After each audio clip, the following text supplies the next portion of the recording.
નમસ્કાર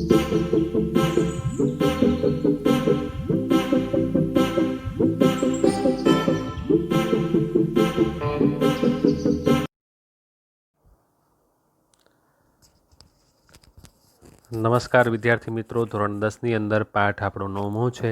ચક્ષુષ્માનઃ અંધઃ એવ. ગદ્ય સ્વરૂપે પાઠ છે. એનું ગુજરાતી થશે આંખવાળો હોવા છતાં અંધ છે. મહાકવિ બાણ સમર્થ ગદ્ય સ્વામી હતા. તેમણે પોતાના જીવન વિશે પોતાના ગ્રંથમાંથી ઘણી બધી માહિતી આપી છે. તેઓ સમ્રાટ હર્ષના આશ્રિત હતા. તેઓ ઈસવીસનની 7મી સદીનો મધ્યકાળ એ તેમના જીવનનો સુનિશ્ચિત સમય છે.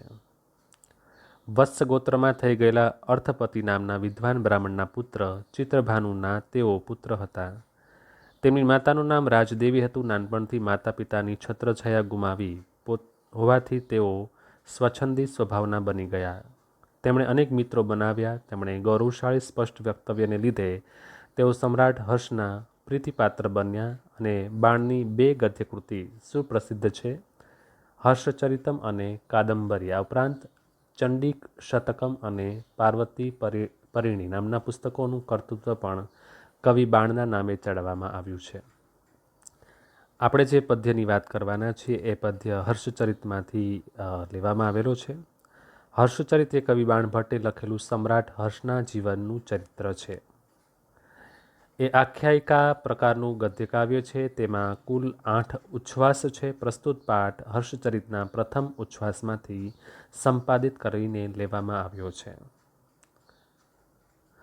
બ્રહ્માની સભામાં દુર્વાસા મુનિ સામવેદના મંત્રનું ગાન કરતા હતા ત્યારે અચાનક તેઓ બીજા એક મુનિ સાથે ઝઘડી પડ્યા અને મંત્રગાનમાં તેમની ક્ષતિ થઈ ગઈ.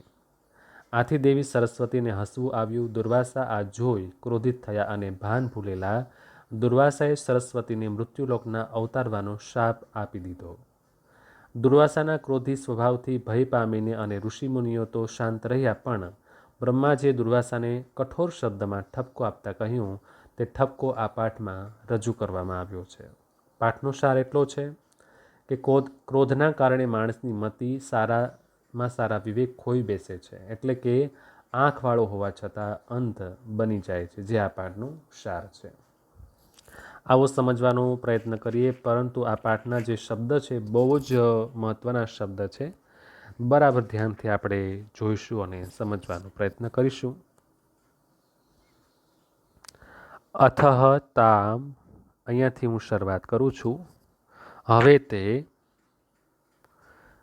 સરસ્વતી દૃષ્ટવા, સરસ્વતીને તે પ્રમાણે, સપ્તામ એટલે શાપિત થયેલી,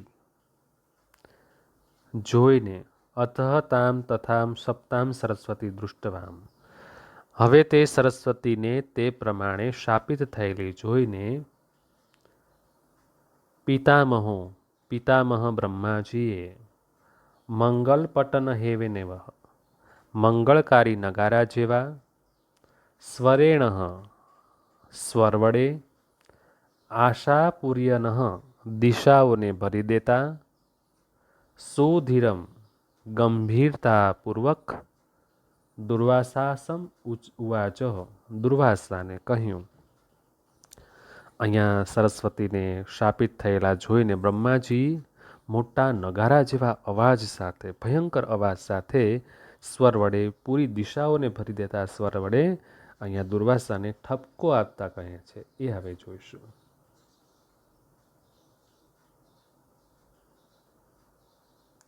બ્રહ્મણ, હે બ્રાહ્મણ, સાધુ સેવિતો અયમ પંથાહ, આ સજ્જનો દ્વારા આચરવામાં આવેલો પંથા એટલે માર્ગ, ન એટલે નથી, એનાસી એટલે જેના પર, પ્રવૃત્ત તમે ચાલ્યા છો, નિહંત્ય એષ પરરાસ્તમ એ પાછળથી હણી નાખે છે.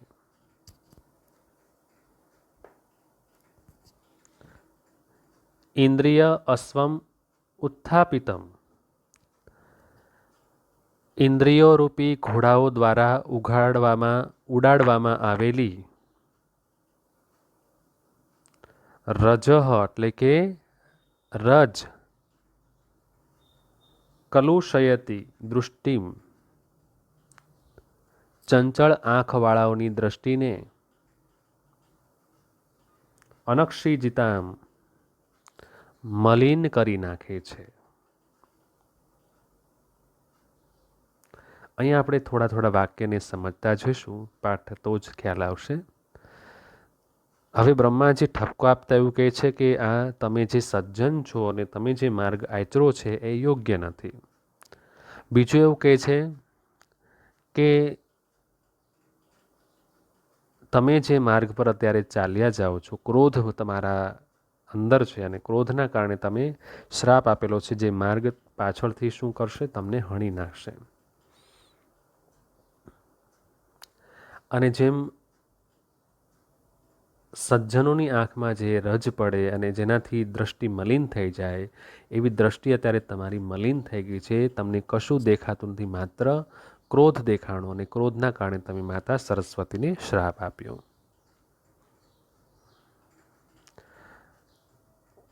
કિયદ દૂરમ વા અથવા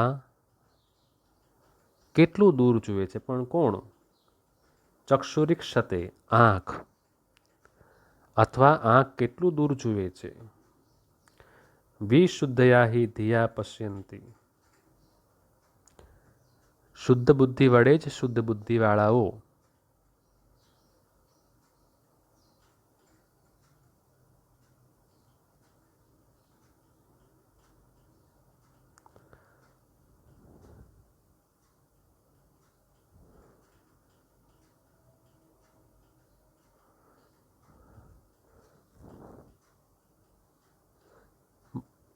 ખોટા કે સાચા વિષયોને જુએ છે.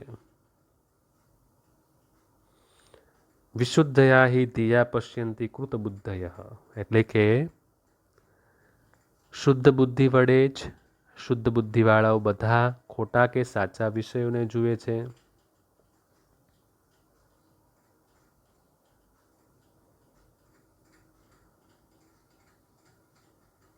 સર્વાનામ અર્થાનામ અસતઃ સતો અસહ,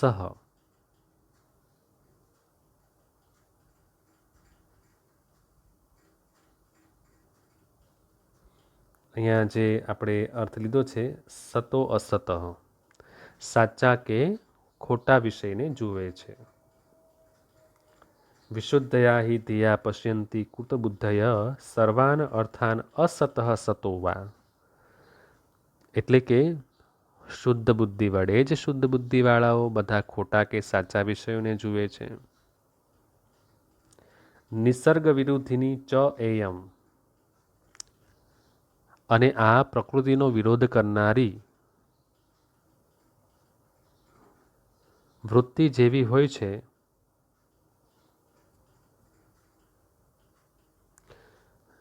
અને આ પ્રકૃતિનો વિરોધ કરનારી વૃત્તિ પયઃ પાવકયો રીવઃ, પાણી અને આગની જેમ ધર્મ ક્રોધરય એકત્ર વૃત્તિ, ધર્મ અને ક્રોધની એકત્ર વૃત્તિ જેવી હોય છે.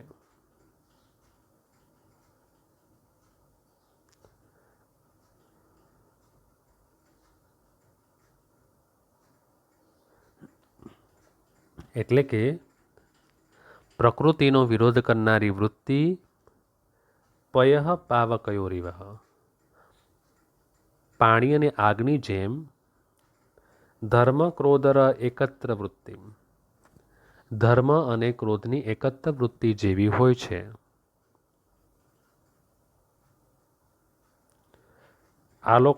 આલોક્યમ અપાયઃ, પ્રકાશને છોડીને કથમ શા માટે તમસી એટલે અંધકારમાં નિમ્મજસ્ય એટલે ડૂબી રહ્યા છો. પ્રકાશને છોડીને કેમ તમે અંધકારમાં ડૂબી રહ્યા છો. હવે ફરીવાર આખો અર્થ આપણે પહેલેથી શીખીએ. અહીંયા એવું કીધું છે કે જેમની બુદ્ધિ શુદ્ધ હોય તે જ સાચા અને ખોટા વિષયને જોઈ શકે કે સાચું શું છે ને ખોટું શું છે. તમારી બુદ્ધિ અત્યારે શુદ્ધ નથી લાગતી, એનું કારણ એ છે કે તમને ક્રોધ છે. અને જ્યારે પ્રકૃતિનો વિરોધ કરનારી વૃત્તિ છે એ પાણીને આગની જેમ કાર્ય કરતી હોય છે. પાણીને આગ છે એ ક્યારેય એકત્રિત ન થઈ શકે અને ધર્મ અને ક્રોધ ક્યારે એકત્રિત ન થઈ શકે. એમ તમારું પણ વર્તન છે, તમારી પણ પ્રકૃતિ છે અત્યારે એવી બની ગઈ છે. તમને પણ સાચું શું અને ખોટું શું એ નથી દેખાઈ રહ્યું. એટલે એમ કીધું છે કે પ્રકાશને છોડીને કેમ તમે અંધકારમાં ડૂબી રહ્યા છો? તમે તો સ્વયં પ્રકાશિત છો. તમે તો દુર્વાસા ઋષિ છો, તમે તો તપસ્વી છો, તમે તો બ્રહ્મ છો, બ્રાહ્મણ છો. તો તમે અંધકારમાં શા માટે ડૂબી રહ્યા છો?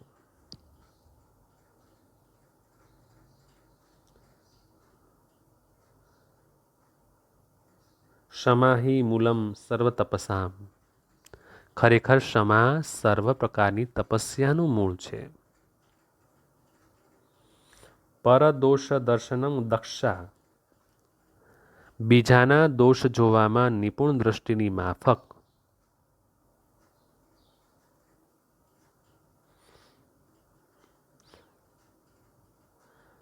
પરદોષ દર્શનમ દક્ષા દૃષ્ટિરિવહ.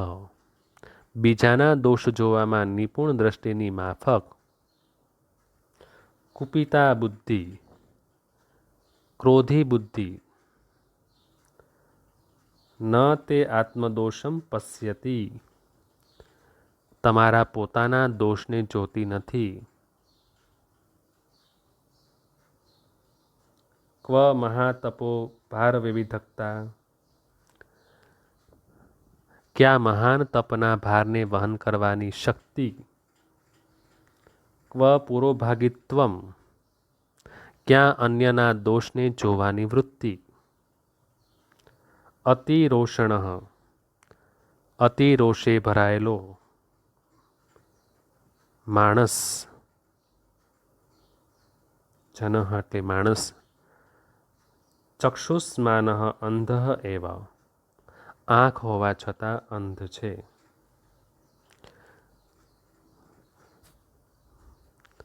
હવે અહીંયા આગળ શું કીધું છે એની વાત આપણે કરીએ કે ક્ષમા છે એ સર્વ પ્રકારની તપસ્યાનું મૂળ છે. તમારે માં સરસ્વતીને ક્ષમા આપવી જોઈતી હતી, ન કે ક્રોધ આપીને એને પૃથ્વી પર જવાનો શ્રાપ આપવો જોઈતો હતો. અને બીજું, જ્યારે તમે બીજાના દોષ જોવો છો ત્યારે એ જ બુદ્ધિ તમારા પોતાના દોષને કેમ નથી જોતી? ક્યાં તમે મહાન તપસ્વી છો કે જે ઘણી બધી શક્તિ ધારણ કરે છે અને ક્યાં બીજાના દોષને જોવાની આ વૃત્તિ? અને ખૂબ ક્રોધમાં ભરાયેલો માણસ પણ આંખ હોવા છતાં, જ્ઞાન હોવા છતાં, સમજદારી હોવા છતાં ક્યારેક આંખવાળો હોવા છતાં અંધ જેવો છે, કે જે આપણા પાઠનું શીર્ષક છે. ને અહીંયા દુર્વાસા ઋષિ પણ શું કરે છે? સમજણ છે, બુદ્ધિ છે, જ્ઞાન છે, ચાતુર્ય છે, છતાં પણ માં સરસ્વતીને નાની અમથી ભૂલમાં શ્રાપ આપે છે, પૃથ્વી પર જવાનો શ્રાપ આપે છે. ક્રોધિત થઈ જાય છે કે જે એક તપસ્વી માટે યોગ્ય નથી. ફરીવાર આખા પેરેગ્રાફનું આપને ભાષાંતર અહીંયા સંભળાવી દઉં છું પહેલેથી. હવે તે સરસ્વતીને તે પ્રમાણે શાપિત થયેલી જોઈને પિતામાં બ્રહ્માજીએ મંગળકારી નગારા જેવા સ્વર વડે દિશાઓને ભરી દેતા ગંભીરતાપૂર્વક દુર્વાસાને કહ્યું, હે બ્રાહ્મણ, આ સજ્જનો દ્વારા આચરવામાં આવેલો માર્ગ નથી કે જેના પર તમે ચાલ્યા છો. એ પાછળથી હણી નાખે છે. ઇન્દ્રિયો રૂપી ઘોડાઓ દ્વારા ઉડાડવામાં આવેલી રજ ચંચળ આંખોવાળાની દ્રષ્ટિને મલિન કરી નાખે છે. અથવા આંખ કેટલું દૂર જુએ છે. શુદ્ધ બુદ્ધિ વડે જ શુદ્ધ બુદ્ધિવાળાઓ બધા ખોટા કે સાચા વિષયોને જુએ છે. અને આ પ્રકૃતિનો વિરોધ કરનારી વૃત્તિ પાણી અને આગની જેમ ધર્મ અને ક્રોધની એકત્ર વૃત્તિ જેવી હોય છે. પ્રકાશને છોડીને કેમ તમે અંધકારમાં ડૂબી રહ્યા છો? ખરેખર ક્ષમા સર્વ પ્રકારની તપસ્યાઓનું મૂળ છે. બીજાના દોષ જોવામાં નિપુણ દ્રષ્ટિની માફક ક્રોધી બુદ્ધિ તમારા પોતાના દોષને જોતી નથી. ક્યાં મહાન તપના ભારને વહન કરવાની શક્તિ અને ક્યાં અન્યના દોષને જોવાની વૃત્તિ? અતિશય રોષે ભરાયેલો માણસ આંખોવાળો હોવા છતાં પણ અંધ છે. ત્યાર પછીનો પેરેગ્રાફ આપણે જોઈએ છીએ.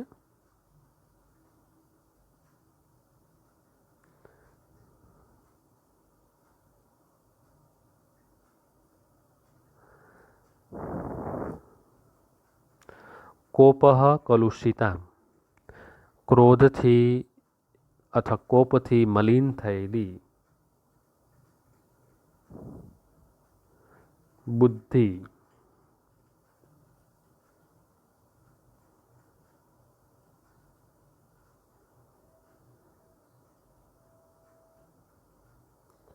ક્રોધથી મલિન થયેલી વિમૃશતિમતીમ બુદ્ધિ કર્તવ્યમ અકર્તવ્યમ, અહીંયા બધા શબ્દો હું તમને બતાવતો જાઉં છું. કરવા યોગ્ય અથવા ન કરવા યોગ્ય કાર્યનો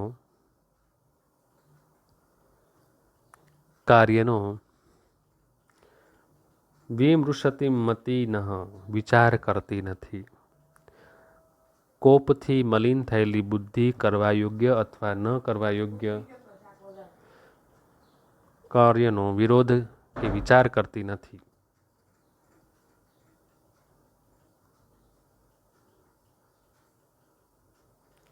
કુપિતસ્ય ગુસ્સે થયેલાની વિદ્યા પ્રથમમ, ગુસ્સે થયેલાની વિદ્યા પ્રથમમ એટલે પહેલા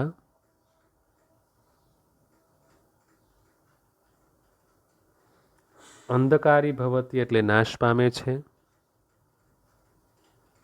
તતો ભ્રુકુટી પછી તેની ભમરમાં ફરક પડે છે. આદૌ એટલે શરૂઆતમાં,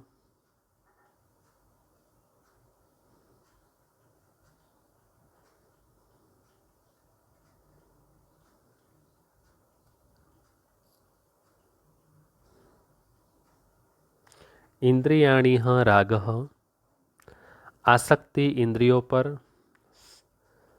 સ્મારકંદતી આક્રમણ કરે છે.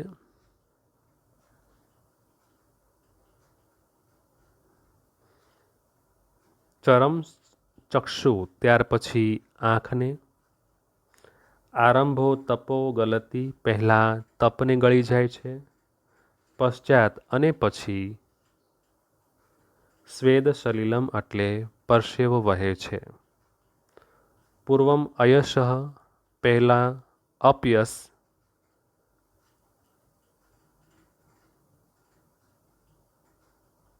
અનંતરમ અને પછી અધરહ સ્ફુરંતી એટલે કે નીચલો હોઠ ફરકે છે. ગુજરાતી આપને કરાવી દઉં છું. કોપથી મલિન થયેલી બુદ્ધિ કરવા યોગ્ય અથવા ન કરવા યોગ્ય કાર્યનો વિચાર કરતી નથી. ગુસ્સે થયેલાની વિદ્યા પહેલાં નાશ પામે છે, પછી તેની ભમરમાં ફરક પડે છે. શરૂઆતમાં આસક્તિ અને ઇન્દ્રિયો પર આક્રમણ કરે છે. ત્યાર પછી આંખને પહેલાં તપ ગળી જાય છે અને પછી પરસેવો વહે છે. પહેલાં અપયશ અને પછી નીચલો હોઠ ફરકે છે. અહીંયા આ પેરેગ્રાફની અંદર એવું સમજાવવામાં આવ્યું છે કે જેની બુદ્ધિ મલિન થઈ ગયેલી છે, ક્રોધિત બુદ્ધિ છે, એ શું કરવું અને શું ન કરવું એ ક્યારેય વિચારતી નથી. અને જે લોકો ગુસ્સે થયેલા હોય છે એની વિદ્યા પહેલાં નાશ પામે છે, પછી તેની ભમરમાં ફરક પડે છે. એટલે કે ભમરમાં જ્ઞાન કેન્દ્રી હોય છે, એમાં ફરક પડે છે.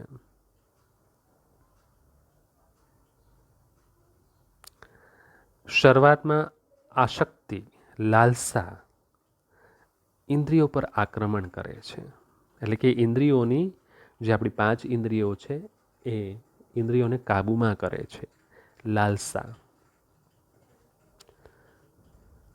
અને ત્યાર પછી આંખમાં ફરક પડે છે.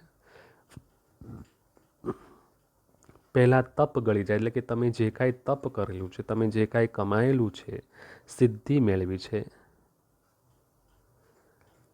એ સિદ્ધિ ક્રોધ છે ગળી જાય છે.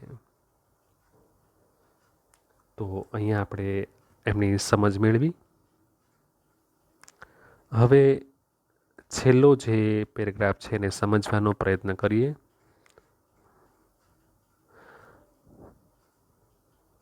લોક વિનાશાય, લોકોના વિનાશ માટે, તે એટલે તમારા, વિષપાદસ્યેવ, જટા વલ્કલાની, જટા અને વલ્કલ વસ્ત્રો ઝેરના ઝાડ જેવા, કથમ કેમ, જાતાની એટલે થઈ ગયા છે,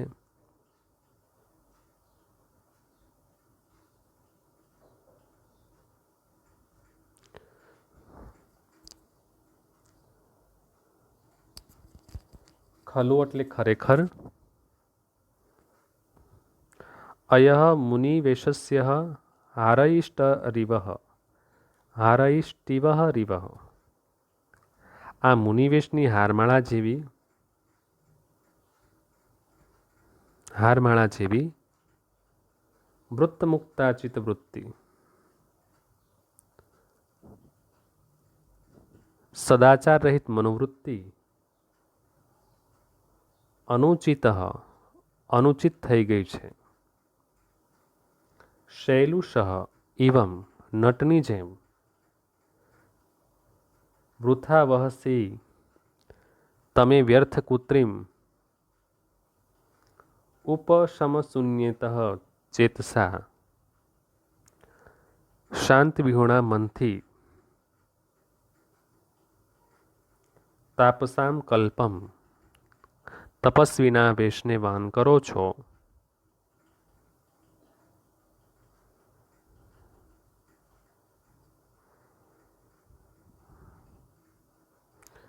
તે એટલે તમારામાં, હું કુશલ જાતામ, શાણપણાનો જરા જેટલો પણ, અલ્પમસ્લે જરા જેટલો પણ, શાણપણાનો જરા જેટલો પણ અંશ ન પશ્યામી એટલે જોતો નથી. નીચે લખેલું છે હર્ષચરિતનો પ્રથમ ઉચ્છ્વાસ. ભાષાંતર કરું છું. લોકોના વિનાશ માટે તમારા જટા અને વલ્કલ વસ્ત્રો ઝેરના ઝાડ જેવા કેમ થઈ ગયા છે? ખરેખર આ મુનિવેશની હારમાળા જેવી સદાચાર રહિત મનોવૃત્તિ અનુચિત થઈ ગઈ છે. નટની જેમ તમે વ્યર્થ કૃત્રિમ શાંતિ વિહોણી મનથી તપસ્વીના વેશને વહન કરો છો. તમારામાં હું શાણપણનો જરા જેટલો પણ અંશ જોતો નથી. એટલે કે તમે જે વલ્કલ વસ્ત્ર પહેરેલા છે, વલ્કલ વસ્ત્ર છે એ ઝાડની છાલમાંથી બનતા વસ્ત્ર હોય છે. તે સમયે ઋષિમુનિઓ છે વલ્કલ વસ્ત્ર પહેરતા. તો આ વસ્ત્ર ઝેરના ઝાડ જેવા કેમ થઈ ગયા છે? તમારી એ સદાચાર રહિત મનોવૃત્તિ ક્યાં ગઈ છે? અને નટ એટલે જે અભિનય કરતા હોય છે એ નટની માફક તમે માત્ર મનથી જ તપસ્વીના વેશને વહન કરો છો. તમે જાતે હૃદયથી તપસ્વી નથી. તમારામાં હું જરા જેટલો પણ શાણપણાનો, કુશળતાનો એક પણ જાતનો અંશ હું જોતો નથી. તો અહીંયા બ્રહ્માજી છે એ